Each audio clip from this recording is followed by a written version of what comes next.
नीलाञ्जनसमाभासं रविपुत्रं यमाग्रजं छायामार्ताण्डसम्भूतं तं नमामि शनैश्चरम्। नीलाञ्जनसमाभासं रविपुत्रं यमाग्रजं छायामार्ताण्डसम्भूतं तं नमामि शनैश्चरम्। नीलाञ्जनसमाभासं रविपुत्रं यमाग्रजं छायामार्ताण्डसम्भूतं तं नमामि शनैश्चरम्। नीलाञ्जनसमाभासं रविपुत्रं यमाग्रजं छायामार्ताण्डसम्भूतं तं नमामि शनैश्चरम्। नीलाञ्जनसमाभासं रविपुत्रं यमाग्रजं छायामार्ताण्डसम्भूतं तं नमामि शनैश्चरम्। नीलाञ्जनसमाभासं रविपुत्रं यमाग्रजं छायामार्ताण्डसम्भूतं तं नमामि शनैश्चरम्। नीलाञ्जनसमाभासं रविपुत्रं यमाग्रजं छायामार्ताण्डसम्भूतं तं नमामि शनैश्चरम्। नीलाञ्जनसमाभासं रविपुत्रं यमाग्रजं छायामार्ताण्डसम्भूतं तं नमामि शनैश्चरम्। नीलाञ्जनसमाभासं रविपुत्रं यमाग्रजं छायामार्ताण्डसम्भूतं तं नमामि शनैश्चरम्। नीलाञ्जनसमाभासं रविपुत्रं यमाग्रजं छायामार्ताण्डसम्भूतं तं नमामि शनैश्चरम्। नीलाञ्जनसमाभासं रविपुत्रं यमाग्रजं छायामार्ताण्डसम्भूतं तं नमामि शनैश्चरम्। नीलाञ्जनसमाभासं रविपुत्रं यमाग्रजं छायामार्ताण्डसम्भूतं तं नमामि शनैश्चरम्। नीलाञ्जनसमाभासं रविपुत्रं यमाग्रजं छायामार्ताण्डसम्भूतं तं नमामि शनैश्चरम्। नीलाञ्जनसमाभासं रविपुत्रं यमाग्रजं छायामार्ताण्डसम्भूतं तं नमामि शनैश्चरम्। नीलाञ्जनसमाभासं रविपुत्रं यमाग्रजं छायामार्ताण्डसम्भूतं तं नमामि शनैश्चरम्। नीलाञ्जनसमाभासं रविपुत्रं यमाग्रजं छायामार्ताण्डसम्भूतं तं नमामि शनैश्चरम्। नीलाञ्जनसमाभासं रविपुत्रं यमाग्रजं छायामार्ताण्डसम्भूतं तं नमामि शनैश्चरम्। नीलाञ्जनसमाभासं रविपुत्रं यमाग्रजं छायामार्ताण्डसम्भूतं तं नमामि शनैश्चरम्। नीलाञ्जनसमाभासं रविपुत्रं यमाग्रजं छायामार्ताण्डसम्भूतं तं नमामि शनैश्चरम्। नीलाञ्जनसमाभासं रविपुत्रं यमाग्रजं छायामार्ताण्डसम्भूतं तं नमामि शनैश्चरम्। नीलाञ्जनसमाभासं रविपुत्रं यमाग्रजं छायामार्ताण्डसम्भूतं तं नमामि शनैश्चरम्। नीलाञ्जनसमाभासं रविपुत्रं यमाग्रजं छायामार्ताण्डसम्भूतं तं नमामि शनैश्चरम्। नीलाञ्जनसमाभासं रविपुत्रं यमाग्रजं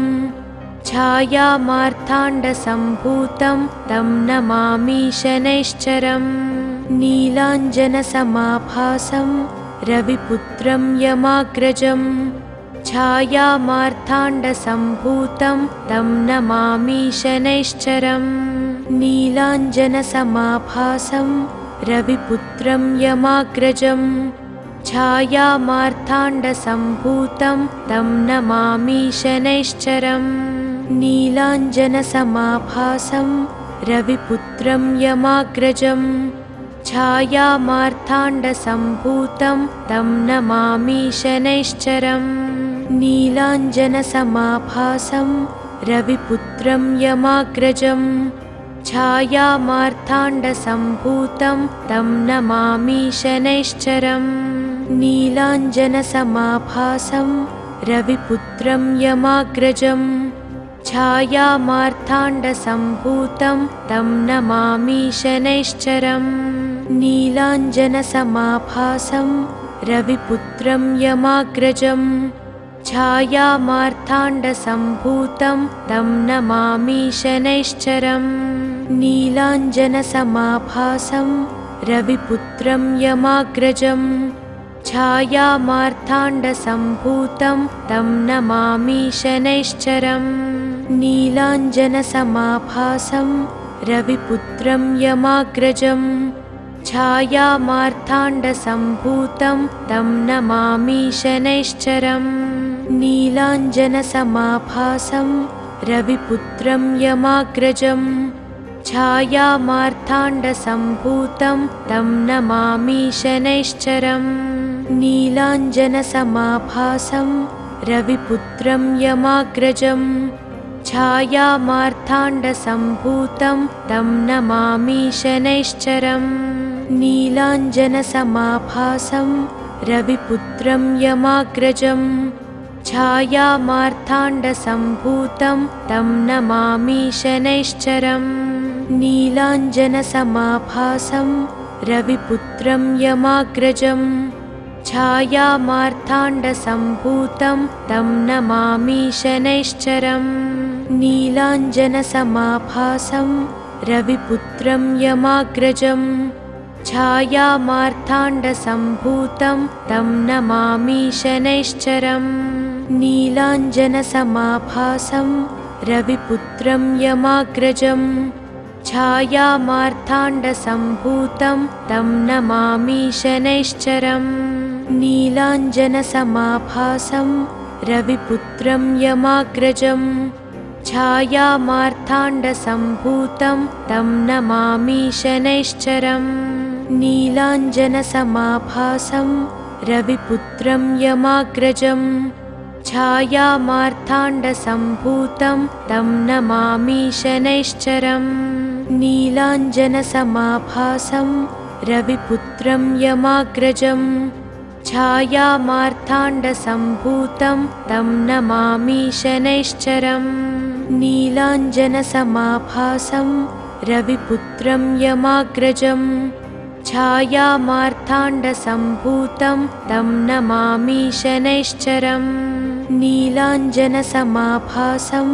रविपुत्रं यमाग्रजं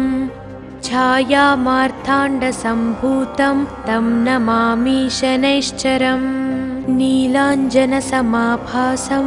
रविपुत्रं यमाग्रजं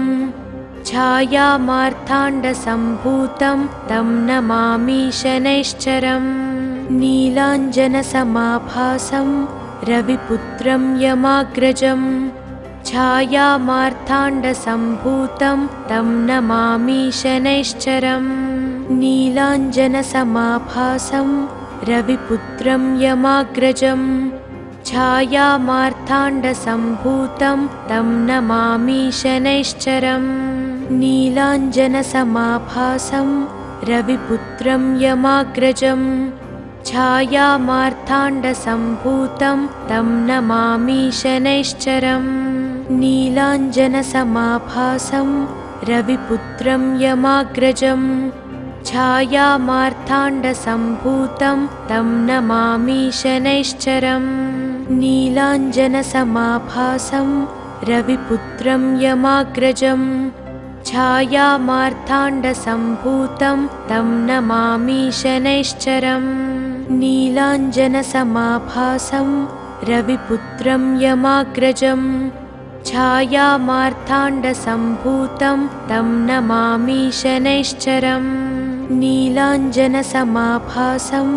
रविपुत्रं यमाग्रजं छायामार्ताण्डसम्भूतं तं नमामि शनैश्चरम् नीलाञ्जनसमाभासं रविपुत्रं यमाग्रजं छायामार्ताण्डसम्भूतं तं नमामि शनैश्चरम् नीलाञ्जनसमाभासं रविपुत्रं यमाग्रजं छायामार्ताण्डसम्भूतं तं नमामि शनैश्चरम् नीलाञ्जनसमाभासं रविपुत्रं यमाग्रजं छायामार्ताण्डसम्भूतं तं नमामि शनैश्चरम् नीलाञ्जनसमाभासं रविपुत्रं यमाग्रजं छायामार्ताण्डसम्भूतं तं नमामि शनैश्चरम् नीलाञ्जनसमाभासं रविपुत्रं यमाग्रजं छायामार्ताण्डसम्भूतं तं नमामि शनैश्चरम् नीलाञ्जनसमाभासं रविपुत्रं यमाग्रजं छायामार्ताण्डसम्भूतं तं नमामि शनैश्चरम् नीलाञ्जनसमाभासं रविपुत्रं यमाग्रजं छायामार्ताण्डसम्भूतं तं नमामि शनैश्चरम् नीलाञ्जनसमाभासं रविपुत्रं यमाग्रजं छायामार्ताण्डसम्भूतं तं नमामि शनैश्चरम् नीलाञ्जनसमाभासं रविपुत्रं यमाग्रजं छायामार्ताण्डसम्भूतं तं नमामि शनैश्चरम् नीलाञ्जनसमाभासं रविपुत्रं यमाग्रजं छायामार्ताण्डसम्भूतं तं नमामि शनैश्चरम् नीलाञ्जनसमाभासं रविपुत्रं यमाग्रजं छायामार्ताण्डसम्भूतं तं नमामि शनैश्चरम् नीलाञ्जनसमाभासं रविपुत्रं यमाग्रजं छायामार्ताण्डसम्भूतं तं नमामि शनैश्चरम् नीलाञ्जनसमाभासं रविपुत्रं यमाग्रजं छायामार्ताण्डसम्भूतं तं नमामि शनैश्चरम् नीलाञ्जनसमाभासं रविपुत्रं यमाग्रजं छायामार्ताण्डसम्भूतं तं नमामि शनैश्चरम् नीलाञ्जनसमाभासं रविपुत्रं यमाग्रजं छायामार्ताण्डसम्भूतं तं नमामि शनैश्चरम् नीलाञ्जनसमाभासं रविपुत्रं यमाग्रजं छायामार्ताण्डसम्भूतं तं नमामि शनैश्चरम् नीलाञ्जनसमाभासं रविपुत्रं यमाग्रजं छायामार्ताण्डसम्भूतं तं नमामि शनैश्चरम् नीलाञ्जनसमाभासं रविपुत्रं यमाग्रजं छायामार्ताण्डसम्भूतं तं नमामि शनैश्चरम् नीलाञ्जनसमाभासं रविपुत्रं यमाग्रजं छायामार्ताण्डसम्भूतं तं नमामि शनैश्चरम् नीलाञ्जनसमाभासं रविपुत्रं यमाग्रजं छायामार्ताण्डसम्भूतं तं नमामि शनैश्चरम् नीलाञ्जनसमाभासं रविपुत्रं यमाग्रजं छायामार्ताण्डसम्भूतं तं नमामि शनैश्चरम् नीलाञ्जनसमाभासं रविपुत्रं यमाग्रजं छायामार्ताण्डसम्भूतं तं नमामि शनैश्चरम् नीलाञ्जनसमाभासं रविपुत्रं यमाग्रजं छायामार्ताण्डसम्भूतं तं नमामि शनैश्चरम् नीलाञ्जनसमाभासं रविपुत्रं यमाग्रजं छायामार्ताण्डसम्भूतं तं नमामि शनैश्चरम् नीलाञ्जनसमाभासं रविपुत्रं यमाग्रजं छायामार्ताण्डसम्भूतं तं नमामि शनैश्चरम् नीलाञ्जनसमाभासं रविपुत्रं यमाग्रजं छायामार्ताण्डसम्भूतं तं नमामि शनैश्चरम् नीलाञ्जनसमाभासं रविपुत्रं यमाग्रजं छायामार्ताण्डसम्भूतं तं नमामि शनैश्चरम् नीलाञ्जनसमाभासं रविपुत्रं यमाग्रजं छायामार्ताण्डसम्भूतं तं नमामि शनैश्चरम् नीलाञ्जनसमाभासं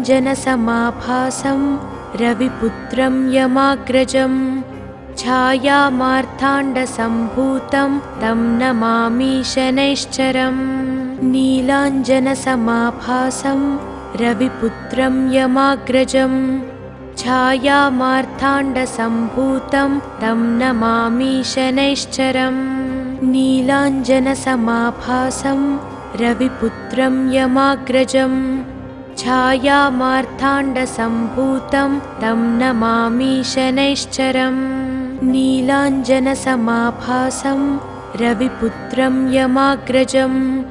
छायामार्ताण्डसम्भूतं तं नमामि शनैश्चरम् नीलाञ्जनसमाभासं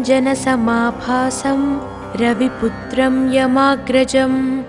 छायामार्ताण्डसम्भूतं तं नमामि शनैश्चरम् नीलाञ्जनसमाभासं रविपुत्रं यमाग्रजं छायामार्ताण्डसम्भूतं तं नमामि शनैश्चरम् नीलाञ्जनसमाभासं रविपुत्रं यमाग्रजं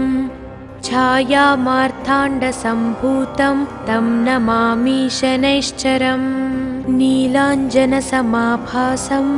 रविपुत्रं यमाग्रजं छायामार्ताण्डसम्भूतं तं नमामि शनैश्चरम् नीलाञ्जनसमाभासं रविपुत्रं यमाग्रजं छायामार्ताण्डसम्भूतं तं नमामि शनैश्चरम् नीलाञ्जनसमाभासं रविपुत्रं यमाग्रजं छायामार्ताण्डसम्भूतं तं नमामि शनैश्चरम् नीलाञ्जनसमाभासं रविपुत्रं यमाग्रजं छायामार्ताण्डसम्भूतं तं नमामि शनैश्चरम् नीलाञ्जनसमाभासं रविपुत्रं यमाग्रजं छायामार्ताण्डसम्भूतं तं नमामि शनैश्चरम् नीलाञ्जनसमाभासं रविपुत्रं यमाग्रजं छायामार्ताण्डसम्भूतं तं नमामि शनैश्चरम् नीलाञ्जनसमाभासं रविपुत्रं यमाग्रजं छायामार्ताण्डसम्भूतं तं नमामि शनैश्चरम् नीलाञ्जनसमाभासं रविपुत्रं यमाग्रजं छायामार्ताण्डसम्भूतं तं नमामि शनैश्चरम् नीलाञ्जनसमाभासं रविपुत्रं यमाग्रजं छायामार्ताण्डसम्भूतं तं नमामि शनैश्चरम् नीलाञ्जनसमाभासं रविपुत्रं यमाग्रजं छायामार्ताण्डसम्भूतं तं नमामि शनैश्चरम् नीलाञ्जनसमाभासं रविपुत्रं यमाग्रजं छायामार्ताण्डसम्भूतं तं नमामि शनैश्चरम् नीलाञ्जनसमाभासं रविपुत्रं यमाग्रजं छायामार्ताण्डसम्भूतं तं नमामि शनैश्चरम् नीलाञ्जनसमाभासं रविपुत्रं यमाग्रजं छायामार्ताण्डसम्भूतं तं नमामि शनैश्चरम् नीलाञ्जनसमाभासं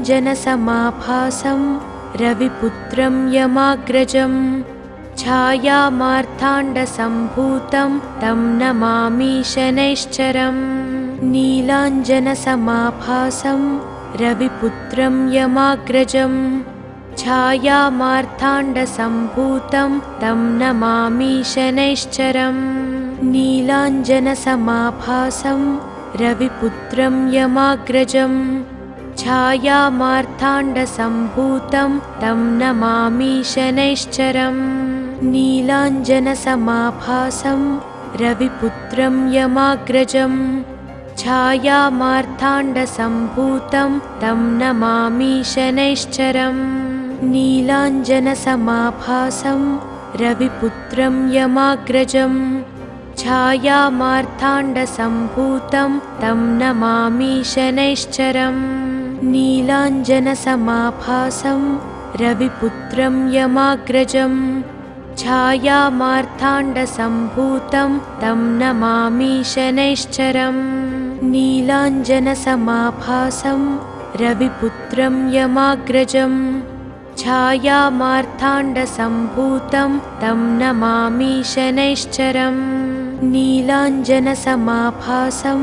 रविपुत्रं यमाग्रजं छायामार्ताण्डसम्भूतं तं नमामि शनैश्चरम् नीलाञ्जनसमाभासं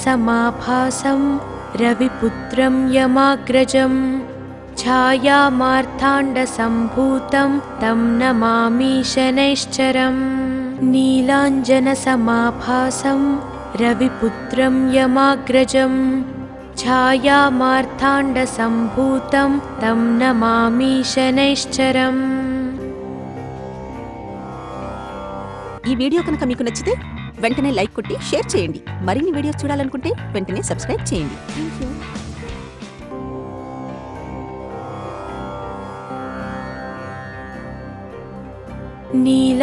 नीलाञ्जनसमाभासं रविपुत्रं यमाग्रजं छायामार्ताण्डसम्भूतं तं नमामि शनैश्चरम् नीलाञ्जनसमाभासं रविपुत्रं यमाग्रजं छायामार्ताण्डसम्भूतं तं नमामि शनैश्चरम् नीलाञ्जनसमाभासं रविपुत्रं यमाग्रजं छायामार्ताण्डसम्भूतं तं नमामि शनैश्चरम् नीलाञ्जनसमाभासं रविपुत्रं यमाग्रजं छायामार्ताण्डसम्भूतं तं नमामि शनैश्चरम् नीलाञ्जनसमाभासं रविपुत्रं यमाग्रजं छायामार्ताण्डसम्भूतं तं नमामि शनैश्चरम् नीलाञ्जनसमाभासं रविपुत्रं यमाग्रजं छायामार्ताण्डसम्भूतं तं नमामि शनैश्चरम् नीलाञ्जनसमाभासं रविपुत्रं यमाग्रजं छायामार्ताण्डसम्भूतं तं नमामि शनैश्चरम् नीलाञ्जनसमाभासं रविपुत्रं यमाग्रजं छायामार्ताण्डसम्भूतं तं नमामि शनैश्चरम् नीलाञ्जनसमाभासं रविपुत्रं यमाग्रजं छायामार्ताण्डसम्भूतं तं नमामि शनैश्चरम् नीलाञ्जनसमाभासं रविपुत्रं यमाग्रजं छायामार्ताण्डसम्भूतं तं नमामि शनैश्चरम् नीलाञ्जनसमाभासं रविपुत्रं यमाग्रजं छायामार्ताण्डसम्भूतं तं नमामि शनैश्चरम् नीलाञ्जनसमाभासं रविपुत्रं यमाग्रजं छायामार्ताण्डसम्भूतं तं नमामि शनैश्चरम् नीलाञ्जनसमाभासं रविपुत्रं यमाग्रजं छायामार्ताण्डसम्भूतं तं नमामि शनैश्चरम् नीलाञ्जनसमाभासं रविपुत्रं यमाग्रजं छायामार्ताण्डसम्भूतं तं नमामि शनैश्चरम् नीलाञ्जनसमाभासं रविपुत्रं यमाग्रजं छायामार्ताण्डसम्भूतं तं नमामि शनैश्चरम् नीलाञ्जनसमाभासं रविपुत्रं यमाग्रजं छायामार्ताण्डसम्भूतं छायामार्ताण्डसम्भूतं तं नमामि शनैश्चरम् नीलाञ्जनसमाभासं रविपुत्रं यमाग्रजं छायामार्ताण्डसम्भूतं तं नमामि शनैश्चरम् नीलाञ्जनसमाभासं रविपुत्रं यमाग्रजं छायामार्ताण्डसम्भूतं तं नमामि शनैश्चरम् नीलाञ्जनसमाभासं रविपुत्रं यमाग्रजं छायामार्ताण्डसम्भूतं तं नमामि शनैश्चरम् नीलाञ्जनसमाभासं रविपुत्रं यमाग्रजं छायामार्ताण्डसम्भूतं तं नमामि शनैश्चरम् नीलाञ्जनसमाभासं रविपुत्रं यमाग्रजं छायामार्ताण्डसम्भूतं तं नमामि शनैश्चरम् नीलाञ्जनसमाभासं रविपुत्रं यमाग्रजं छायामार्ताण्डसम्भूतं तं नमामि शनैश्चरम् नीलाञ्जनसमाभासं रविपुत्रं यमाग्रजं छायामार्ताण्डसम्भूतं तं नमामि शनैश्चरम् नीलाञ्जनसमाभासं रविपुत्रं यमाग्रजं छायामार्ताण्डसम्भूतं तं नमामि शनैश्चरम् नीलाञ्जनसमाभासं रविपुत्रं यमाग्रजं छायामार्ताण्डसम्भूतं तं नमामि शनैश्चरम् नीलाञ्जनसमाभासं रविपुत्रं यमाग्रजं छायामार्ताण्डसम्भूतं तं नमामि शनैश्चरम् नीलाञ्जनसमाभासं रविपुत्रं यमाग्रजं छायामार्ताण्डसम्भूतं तं नमामि शनैश्चरम् नीलाञ्जनसमाभासं रविपुत्रं यमाग्रजं छायामार्ताण्डसम्भूतं तं नमामि शनैश्चरम् नीलाञ्जनसमाभासं रविपुत्रं यमाग्रजं छायामार्ताण्डसम्भूतं तं नमामि शनैश्चरम् नीलाञ्जनसमाभासं रविपुत्रं यमाग्रजं छायामार्ताण्डसम्भूतं तं नमामि शनैश्चरम् नीलाञ्जनसमाभासं रविपुत्रं यमाग्रजं छायामार्ताण्डसम्भूतं तं नमामि शनैश्चरम् नीलाञ्जनसमाभासं रविपुत्रं यमाग्रजं छायामार्ताण्डसम्भूतं तं नमामि शनैश्चरम् नीलाञ्जनसमाभासं रविपुत्रं यमाग्रजं छायामार्ताण्डसम्भूतं तं नमामि शनैश्चरम् नीलाञ्जनसमाभासं रविपुत्रं यमाग्रजं छायामार्ताण्डसम्भूतं तं नमामि शनैश्चरम् नीलाञ्जनसमाभासं रविपुत्रं यमाग्रजं छायामार्ताण्डसम्भूतं तं नमामि शनैश्चरम् नीलाञ्जनसमाभासं रविपुत्रं यमाग्रजं छायामार्ताण्डसम्भूतं तं नमामि शनैश्चरम् नीलाञ्जनसमाभासं